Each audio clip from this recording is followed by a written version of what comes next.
Me wana mi boka bodo ojle ogbesusu gege wenu. To kan heji mina tindo droje gbonjo mi on Kristi Jesu tondali nando non la wendagbe podo nando ma homenjrado ho. Mina sono ma nupikplon bon owewe dali kele dide asisa ogbesusu gege Kristi ton drodo. Bon chomion eton lo polo kede dali mina so no tindo ojre ide gbibo eton na gokona mi bon nando hode na mado ganon le aufie salon le mehenu kundo biale asupwa sipo le wendo etinto tu klame le poro akotale mvemi na mini tunto mi ton ayi nando do mi mando ogbesusu gege lome poro nando moi to go flame pata. Me wana droje so ni mi mami ton to egbe bo to chomi o ti wi e ton me mi so lileje yin mi mami ton ogbe susu gege poji bo egbe lo mi na lileje yin weta gban nkun eni to Ezekiel ton nji bo eyin ya dole o okunu ton so wa de domo fisun ogbe ton doda ido lengbo hoto Israeli ton lego doda yi bodo hlan ye do hlan lengbo hoto lodo liwe okunu jiwe we do di don hlan lengbo hoto Israeli ton heto yede yin le bo lengbo hoto le man do yin lengbo le lo mi ule du ojo mi ule yi ofun do shiona vo mi ku wiyan le shigba mi man yi lengbo le lo mi man yin lengbo le lo gba mi man ko nahunhlon awutu no le gba mo mi man ko so azongbona ehe je la maison le gba mo mi man ko bla ehe ye hengba le ehe ye hengba mo mi man ko so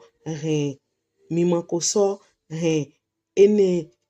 he ye nyan yi wa gba ye nyan yi wa gba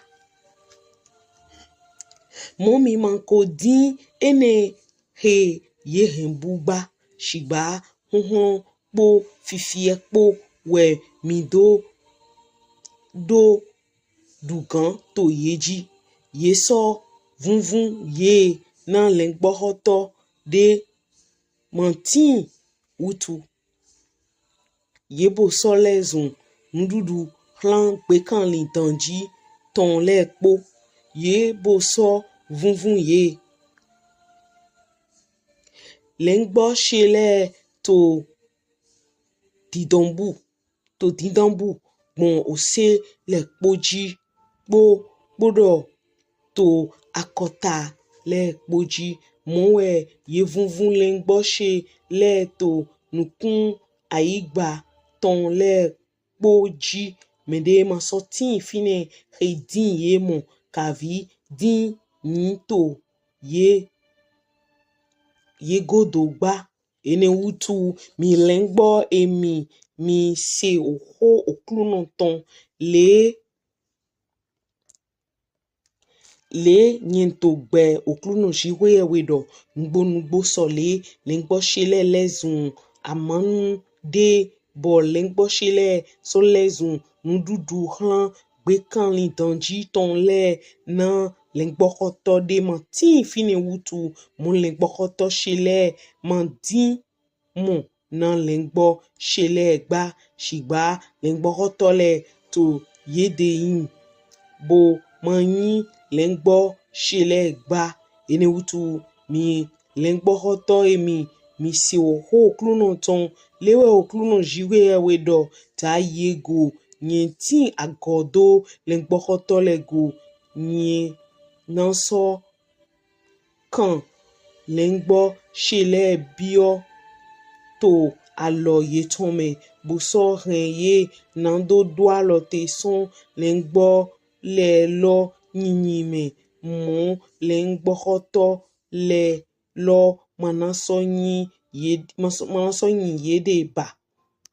nye bonaso de lengbo shele son onu ye tome na ye mana so do ni ndudu na ye gba na lewe okruno shiwe wedo da ye go ni lo su ye do nye na din lengbo shele mu boso din ye boso din ye yin lewe lengbo hoto de no din lengbo pa eton yi do to azan he me ewo tin to lengbo eton he ye he vunvun pe le chenchen moe nyena din lengbo she le ji do nyembo na so wulen ye son oten fie dali ye ko vunvun ye hlan le po me to azan aslo le ton me po sinvlu titli po nye bonan so hen ye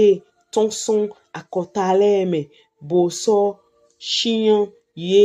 son otole me bo nan so hen ye wabio aigba ye ton titi me nye bonan so nyi ye to ose Israeli ton le ji to osinhwen le kon poro to oten nino oto ton le pome nye bonan so nyi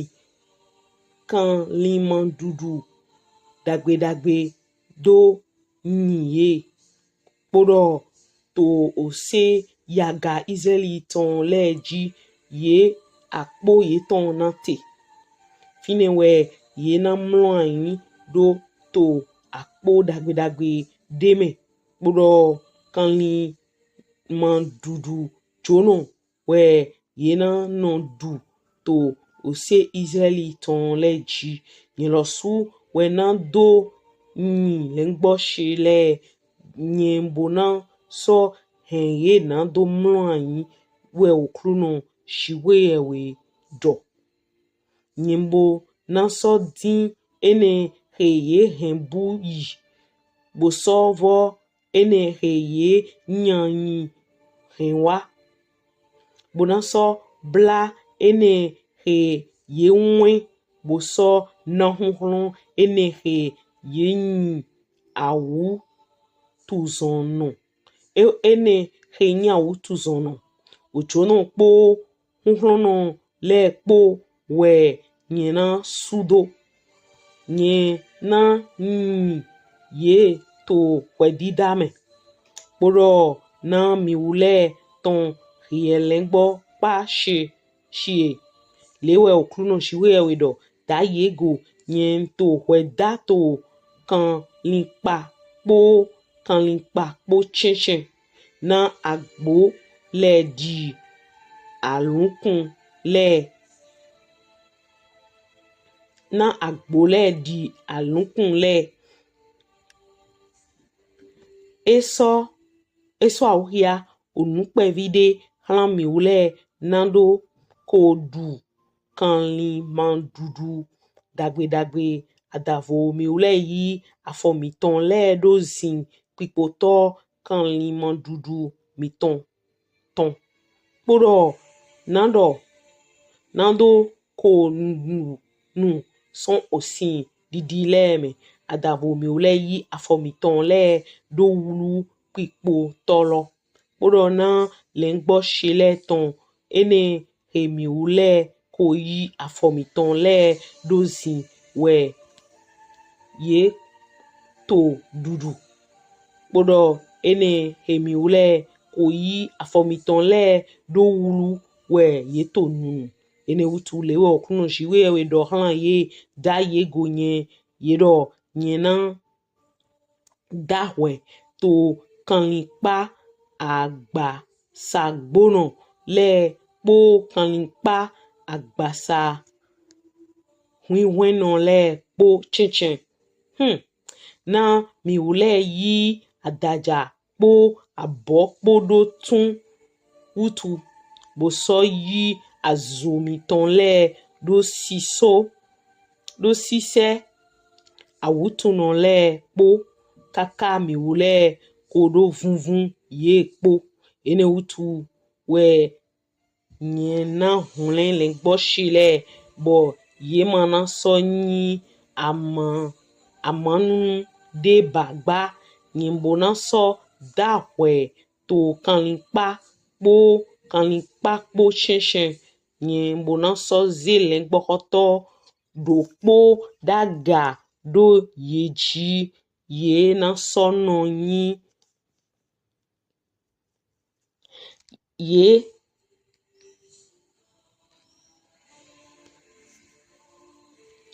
yẹn mbona sọ zé lẹ́gbọ́ kọ́tọ́ tse dòkpọ̀ dàgà dò yé jí ewọ náà sọ nọ yí yé ìrọ̀ David ṣe Davidi ewọ náà nọ yí yé ewọ bona sọ yí lẹ́gbọ́ kọ́tọ́ yé tán yẹn òkúrú náà bona sọ yí ṣìwé ẹ̀wẹ̀ yé tán kpọ́dọ̀ David ṣe Davidi àkọ́bí tó yé chinchin yẹn òkúrú náà kò dò ẹ̀ yẹn bona sọ basi alẹ́nu tìjọ́ tán dé kpọ̀ yé kpọ̀ bó sọ hẹn gbẹ́kànlí yẹn kan lẹ́ẹ̀ náà dó gbọ́dọ̀ sọn àyígbà lọ́mẹ̀ yé bona sọ yí àvọ̀ màsán dó nọ sùngbó lọ́mẹ̀ bó sọ dàmlọ̀ tó àtìlẹ́mẹ̀ yẹn náà sọ hẹn yé wúlé tó kpọ̀ òtẹ̀ he lẹ́dọ̀ àkọ́tà ṣe lọ́lẹ̀ kpọ̀ zùn àdónà dé yẹn bọ́nà sọ nọ hẹn jíkùn fífan tsẹ̀tẹ̀ wá tó ọ̀sà ètàn mẹ̀ jíkùn fífan òdònà tán lẹ́ẹ̀nà tíì tó fínẹ̀ àti dànjí tán lẹ́ẹ̀ lọ nánà jò òṣìṣẹ́ ètàn kpọ́dọ̀ àyígbà lọ náà sọnù jò òjìdèjì ètàn yé bò náà sọ yí wọn sàvọnà tó àyígbà yé tán mẹ̀ yé bò náà sọ nyúẹ̀dọ̀ yẹn wẹ̀ òkúrú náà pẹ̀lú náà yẹn kò hẹn àpàtì òglèpọ̀nù yé tán lẹ́ẹ̀ bó kò sọ hùn yé sọn àlọ́ ene he yé hẹn zùn mẹ̀mẹ̀glọ́ tán mẹ̀ kpọ́dọ̀ yé máa sọ tó náà yí àmọ́nù dé hàn òkòsì lẹ́ẹ̀ bàgbà mọ́ gbẹ́kànlé àyígbà tán lẹ́ẹ̀ mana sọ vàyè sùdògbà ṣìgbà yé náà yí àfọmàsà dó nọ̀nà kpọ́dọ̀ mẹ̀dẹ́ mana sọ hẹn yé sàfọ̀gbà kpọ́dọ̀ yẹn náà sọ zé àti dídó dé dàgà hàn yé náà òyìnbí bọ̀ yé mana sọ yí húvọ̀ dó bọ̀ yé yìí tó àyígbà lọ́mẹ̀ gbèdébà kàví hẹn òwúyàn òkòsì lẹ́ẹ̀tàn gbèdé bàgbà yé bona sọ nyúẹ̀dọ̀ yín òkúnù ṣìwé ẹ̀wì yé tàn tíì kpọ̀ yé kpọ́dọ̀ yé wúlé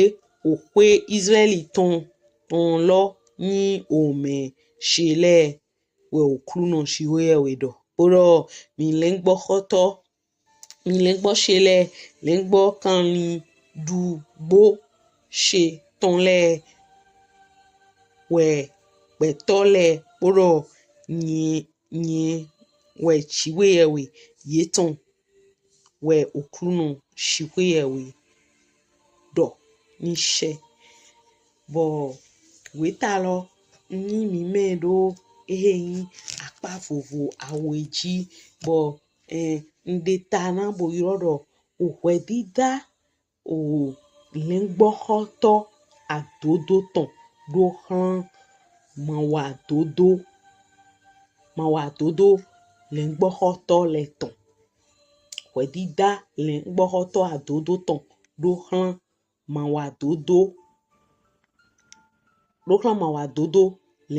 lengbohoto le ton menu eto lengbohoto adodo no loyin lengbohoto adodo no lo wen chiwe yewe bo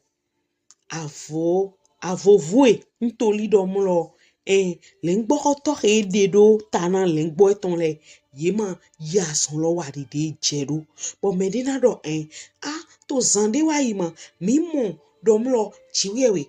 wedana akotale to be nyenvedoro be ko fopodo eheyin yo heyin o lengbohoto eton le po ati togun eton weswedo je akotale ji bo mi ka so ami mudilo eso lekoa togun eton ji ni nwena mi domlo to eheyin Ezekieli weta ogbanu kwa ton tolo me mi modo jiwewe ede Ezekieli keledi uchichoto yeton hihoto yeton nano si hando henje gbangba nushi wa yoyo de na so wale bo nugbo nuchi wa enele ewato ewa je gbangba bo Ezekieli dona segbe jiwewe ton bona do ohun elokele de jeru bo apa eheyin weta tagbonu kun ene to elome jiwewe doho keledi olodido olo ezan shigba ni mi pon lo ene lole me mi na mono nu de do lole to egbedi ni mi to akunme bo yin kun dodo aito bo akunmi ton yin ohia no enele mi na mono chiwe ma yin la lorun we apati tan ni loji he yin lodo depo o lengbohoto mawa dodo no leton de tanado o me vovovo chanweji edoro ye ma ho eheyin lengbo pa emiton ye nukun de fi de na gbon bona dujo ye ton bona ye do dawo eba ido ye be lengbo le ple na do du ale ye de le ton titi ye ma so adu kwa li don ton le na krisiba na eheyin hia atonto to nchi wa lole me edo ye ma volen grand son okusi yowu he okuko nyamona ye ma do gan la mena bojo no le ye ma na asohen gba wutu no le ye ma oklo apa heyin yowu agada no le ton mo ye ma so leko ana ye he dambu yile bo fide na gbon na do du jo eton na do yi agbasa fun eton le do dua o weyin o mwe mian kuna ye bo ni mi pon to egbe wa lo ene lo wa yin de bo o lengbohoto he tinto Africa gbeji le tinto tonso Africa gbeji le si acheme supo gble ntoli nyendo to fide yin te fi o agewaji we ro lengbohoto agbasa na wewe le de yin mu ngbero yo sudo eton to alome ye ni na wazo de eton ma ya se eton lo azo eton lo sise we ton ye yo de no ba egbon de sigba lengbohoto mi le ton le to Africa gbeji fi na gbon bona du jo lengbo le ton yi edo dua o bo lengbo he ejero ina toju he ejero ina kun bona mo ro ndudu de ma o to ina we hisi npede de do de be plepoa bo ina ni ajo to hwihula me eheo enero ma so tin to egbeba fi de me ro popo lengbohoto ro popo na gbon bona kragun be blo question po me bo do ohun daho bro no kwegbe ohwe daho me shigba emi kun apostle le de jiwe iro yi edo yi ni do yi son fide je fide manhe awude na dio tata we ni mi o nukun toto internet di mi na mo when agbela to de jiwe o ze wa son lo me bo ejete o Abidjan boeto akwado boto achiri yewe ton le ton ton lengbo to le ton ton do ye ma wa solo dide jero be ye ngan ton bon mion he ja he lo me boni ato ene le popon pe to no mo lo me yin nu to bodo to gbigbo me to bodo nu kun gbo to no lo wiwa Kristi ton sepo ntoli nye pele no do me ene lo eta idi Jean Baptiste wenu mi wo le tonton bo Kristi ze han ho cho ena so awo he asro me bo mi na no bi okigo me so nko de do yena khia mi je na gigo lo to Jesus in come mi we no tekun Kristi to nu bo mele bo ni mi mo apa vovo chanwe si nchi wa ni lo inu amoro be mu e ti we yo le gbo to le na supo ko gun apana ma supo gun apana obuno dinyedi no pon agunde le me no gan yi àbí na pọngbọn internet ji bo amu kia to nukun ye to me gbigbo kun to na to na lo agunvie he nu lewe into clayton bo kaka church na fo le ngbo to ma mo nukun je me bo na do dego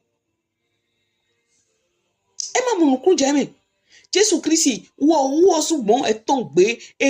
o bibla no gadalaton gadaliaton de no mo o soleme podo chi okpaten po o tekpa me po e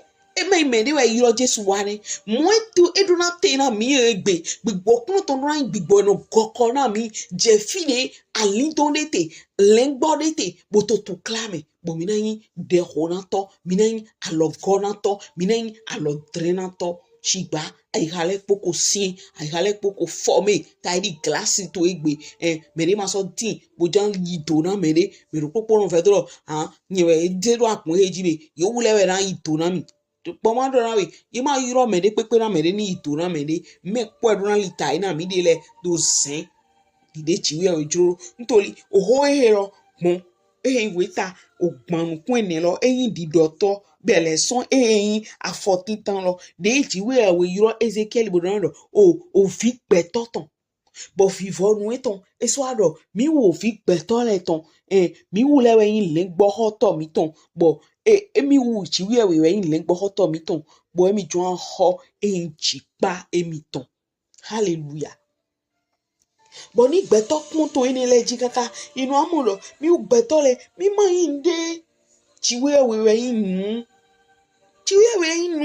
wo mi na lita ina wo yan holu e da mi pepe so de da mi me de na do me de me ko na me de nu ene lo weto o je hon yin kan yin do hon to leji me de ma se me de gbe me ho ma yin me ho yo povu ma me yo povu bo me de na do yin we ba ile awe ama ba ile ami e ma igbon le na we bo chiwe we baba e dodo alogba bo mi ro popo pon bo mi ro popo do to jero na so mi na dogbe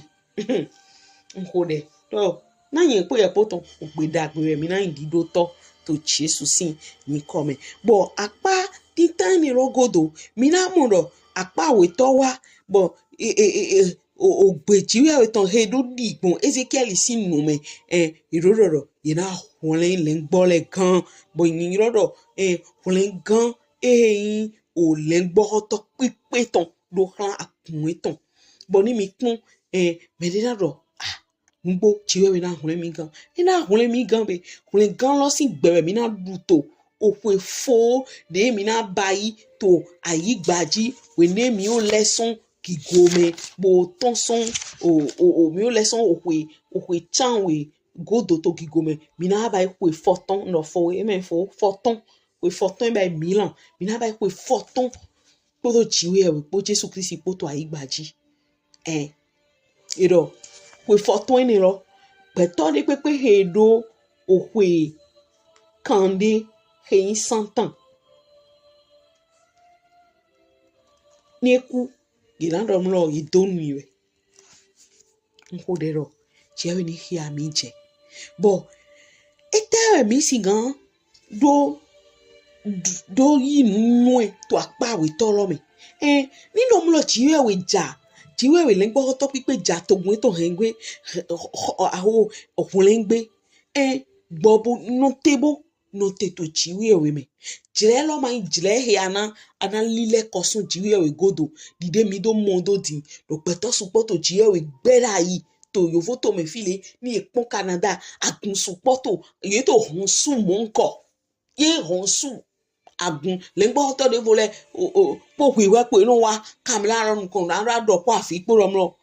mi ma so di ndo mlo jiwe we tin bagba e ma tin ni pon kaka o deje no ho na yi ntoli mu me egbon ni ma ogbon mo nko mi bo deje nkan ho bo so de no do mli bo mi ma yo de na igbon nu yin na do na we nu e do le gbo to pipe e na wa wole e le gbo python e na wa wole bo na su bo na do poropo bo e ma to jije me na we e ma ndagbe do ani lekoson yi se me e ma ndagbe do ani lekoson jiwe we godo do he kwendo e men jimi do ma te so mo me de dinbo e to ma wu de se yin so ma wule bo yin de ma hunle after che ma do mo blow je honde me mi gbigbon din je honde to dide rovo le ngbo rovo na nkun rovo na eyin o kanyi he yoro book je hon lo we to yin ntoli de o hokun to no mlo jiwe we na wa de rovo o le ngbo rovo na nkun ati o kanyi aton to lo de do e mai ira mu epodo nkun ko le he o jire de we na wa bo yi wa de le nsupo na tin e na zo bo de rovo lo na tin bo ina kun me ton increase le nugbo awu vewe tout claque beton et vous yo gbe yoro persécution buena so we yi se no supo jiwe we na yi gbe na ro pon ni yi se no emi nugbo ni o be gbe jison linche magan tun mo nu e ha mi ton nu e me ngbon na mi amo pelepo me ni lo ni Jesu Kristi bo yi popo na oku ati na ogbe iton eyin nko de do ni mimo mi wule lo su de to sise mi tonga bo na do holo ado vivon o jle mina basi to gigo me po je opo na pe fortune o jle do na ton de we na yin o jle tadagbe ton de we na yin o jle nyon na ton de we na yin bo nu egbeto supo hembu to jle ton we nu hele ina wa leko na supo to di je ma dunde hodo mende o de che we ndo mo lo ke o nu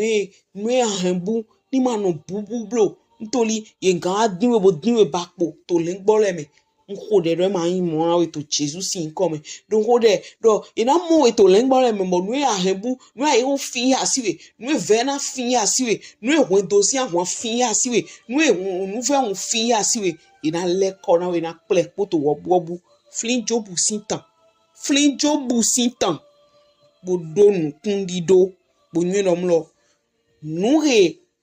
e kan lo jiwe wa ma yi wa le po o je pe foton lo e na njire gi ko ton le nko de lo ni ya wa mo mi to Jesus sin ni come bo ni ana mo nukun do je o jire ho ni lo dali o pe foton lo ton an hia to weta ozi atome bele son o ta tonto kaka so yi vivonu an mo ndele to me mo wi wra support to me bo yen dom lo na lo hwesi na to clean me to weta Ezekiel ton ta gbanukun enelo me edodo horo apa fufu aweji ede Ezekiel na lo henje gbangba nchiwa eyin o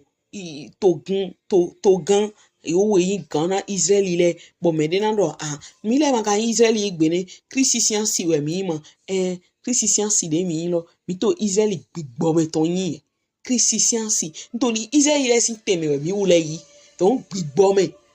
me to Christi si wa klita zon me mi wule we tin do teme ni bo lengbo to de pepe iro di ro yewe no bo to bo mo ende do o chanwe walo vigle chanwe de jiwe de rovo na do henje gbangba mi chiwa iton le jregbe po na we na ani sigando levojo tade na do lenkun bovojo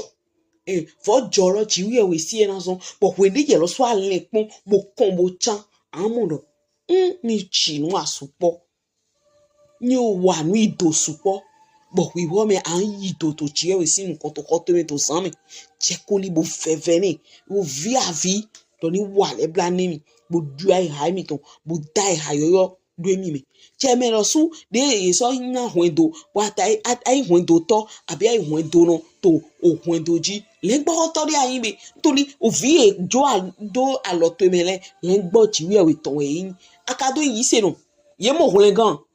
ye mo hule gan ni e mo hule gan asongbe po na we wana yi do to de me to san ho me na ro veji we nítorí betoro popo na drogbe fi ro popo de dura lo e to me to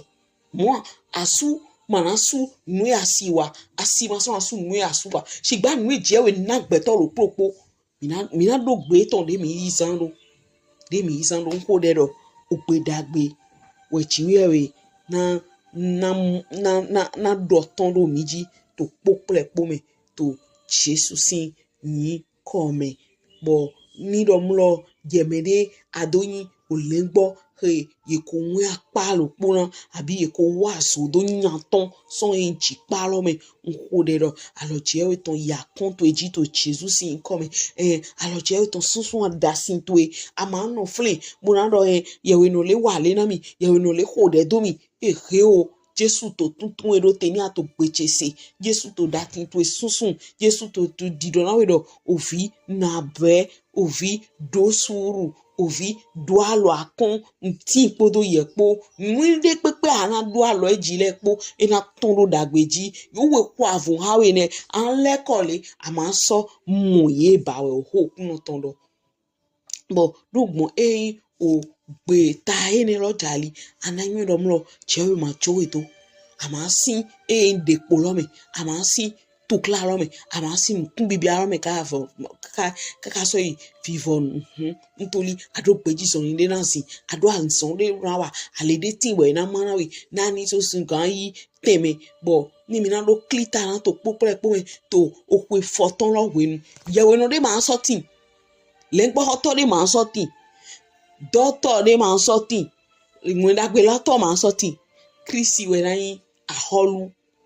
femina sen nugboro Kristi na do ayi me yi jegba kun ki goton le do o to le me do akota le me do o noten le me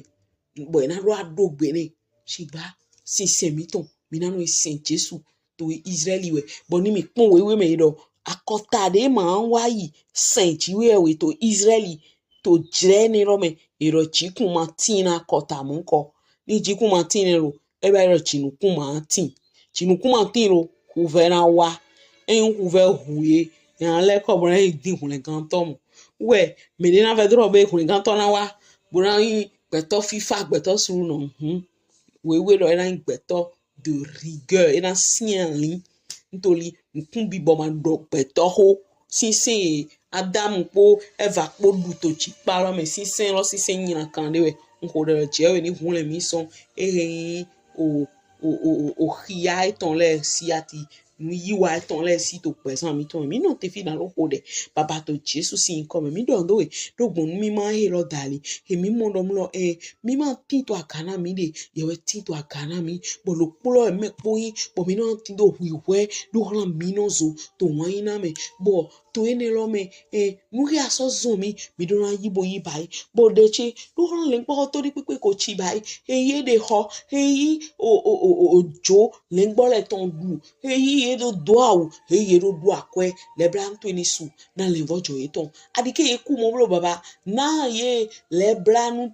to Jesus si nko me le ngbo agbasa gbo no le oju no he so dondo ahun eton me le na do du kan to le ngbo o mando gano lesi ngode na yo lasu na yele vojo to Jesus sin come bo na yo lengbo o mando gano le yeni mo li sien na George bo jomi opo yesi gano kan chicha po do yepo ntoni edo kan chicha po yepo ye ma so no tekun lengbo hoto de ni adavo ye kere na lengbo hoto pipe to bo nukun eto na pon to pe ponu na mi George na mi ni tedo go na mi ma tedo lengbo hoto de go to lengbo hoto e gan hoide e gan di na gigo de ton credit da ho mi bondo ho me bo mi we yin lengbo le lo e mi na de kosun e agun hogo re o ma gan jo e do ni we to popo po me ne mo e mo le gan bo na ma gun fi do popo ni mo e to Jesus sin come baba bo na lengbo lo popo ni yan ye yin baba bo nyon to me poji na yin si gan di we bo cha bo eni lo e na ho e so yin o gble chiwa lengbo hoto le tonji yi gigo bo ipipa se bo do acheji to Jesus sin come mi ho de lote ni she bo ma so inu kon gan mo ye me ma i Kristi Jesus mi no ma i Kristi Jesus ama gamba si ku e foton ni amo ya ku ma tin do Kristi Jesus chi o de ku ma tin do Jesus le de e to ma na fon mo dugu podo o when gan vile po na ku e foton lo e to taji do ani Kristi Jesus doli ando bo fi chi o ene lante e ma tra yin re mi tin we cho we ne mi na o ba ku e foton ni lo po we chiwe we baba oto na wa yiro chi o koku to to me fi konko ho mo panle na do ada we na yi nko de do ma mu we to me na da we na le mi adavu me yesu we na wana bi okigo me na we chanwe bona so a du podo chiwe opo na we foton to ayi ba ti fi we cho jire epo le po na jire we ton chiwe we ton kaka do nko de do ina ya mi do go nde ma de mi do foto Jesus sin income mi ndo do chebu so ndo do mi ko ngan to Kristi Jesus to ese yo gbe de fo to jire mi ton o pepo pesu wo po mi no kanji e dabo.